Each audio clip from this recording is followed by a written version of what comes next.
Greetings. I was watching a documentary yesterday called The Cartel, and it was basically talking about all the political and administrative discrepancies going on within the school system and how schools are failing students on a national level, not just in urbanized neighborhoods, but all over the nation. And they really put a strong emphasis on the school system in New Jersey and how corrupt it is. And in this documentary, there were reflections from students and their experience in the school system.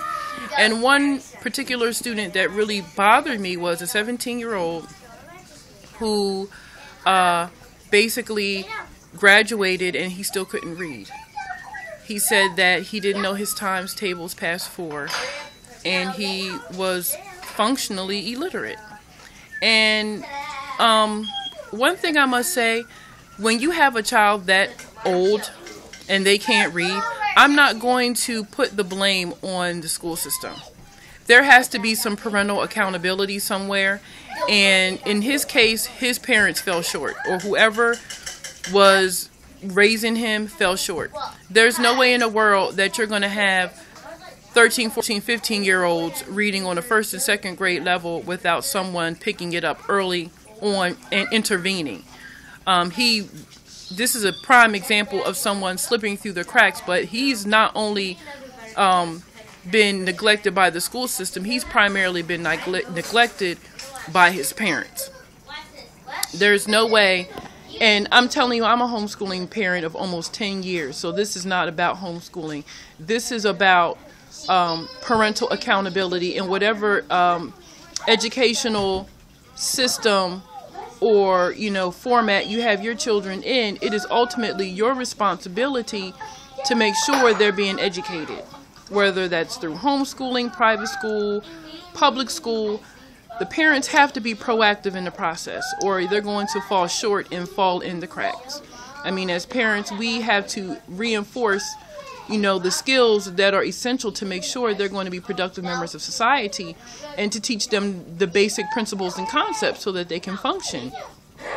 And for your child to be that old and graduate and not know how to read, where is the accountability from the parents? What were you doing, as a parent? You cannot put the blame on the school system.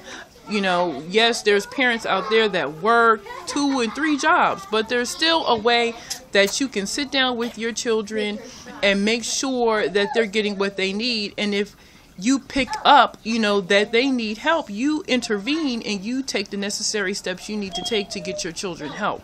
There's absolutely no excuse for that. So when I hear situations like that where children graduate and they're illiterate, I'm not going to put the blame on the school system. I'm going to put the blame on the parents. There are schools out there who have teachers that work really hard, and they work with the resources that are given to them. And you have some teachers who are tenured in, and they really don't care. They're just there to get a paycheck. And unfortunately, a lot of our children are subjected to teachers who just want to get a paycheck, so they're not getting the best education. But at the end of the day, when your children come home, you should be conversing with them, asking to see their homework, not asking if they've done it, but physically seeing the homework, working with them, reading with them, talking with them. And if you see there's a problem, you speak to their school and you work out a plan to get them on the path they need to be. Obviously, this young man did not get that. He did not get the intervention from the schools, and his parents did not pick that up and make sure he got the help that he needed. So all I'm going to say is we have to really be careful when we are blaming different institutions for certain things when it comes to our children, because ultimately they are our responsibility. Peace.